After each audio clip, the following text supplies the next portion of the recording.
Hello guys, today I will do the hero review of Sváfa.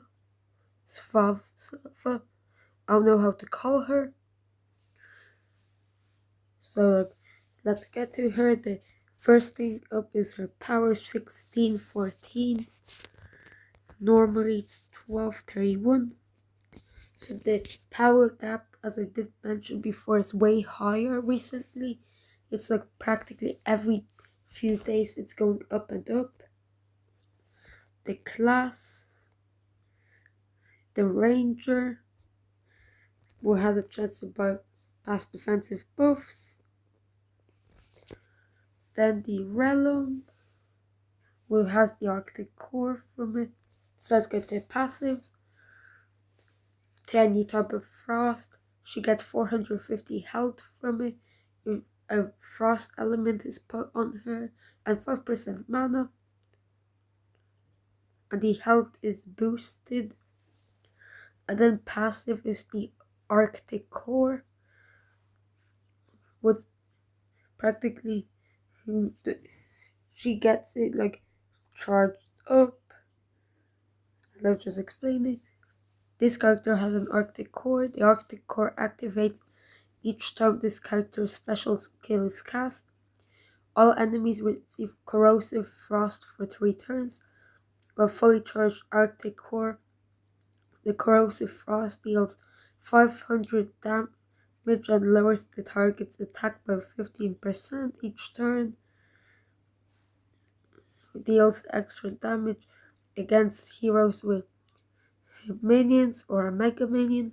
The frost damage is scaled by the amount of charge in this core. All charge is exhausted when the core is activated. So it's practically the more damage is being used against her, the more the Arctic core will deal. Then from the eaters, she gets the dodge, 20% dodge for 6 turns. So that's not bad. And also I did hear she is one of the best, very fast. Also, we did get Stravia, who's a very fast recently. So let's get to it. Hunter's True Shot, a very fast speed, as already mentioned. Attacks the target and nearby enemies with Frostful Strike, dealing up to 1500 damage, which is quite good for a very fast.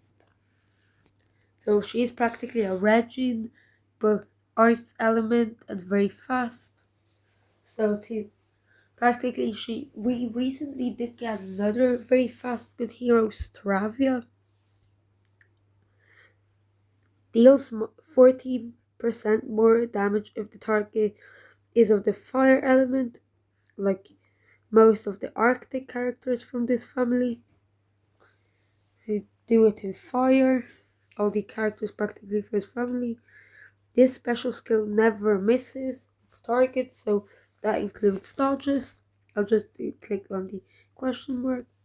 Base damage 750. Damage scales depending on the attacker's attack. A defender's defense. Maximum damage 1500. Minimum damage 375. Okay. Let's see it with this. Yeah, no change. So the target and nearby enemies receive 705 bleed damage over 3 turns. So that's not bad also.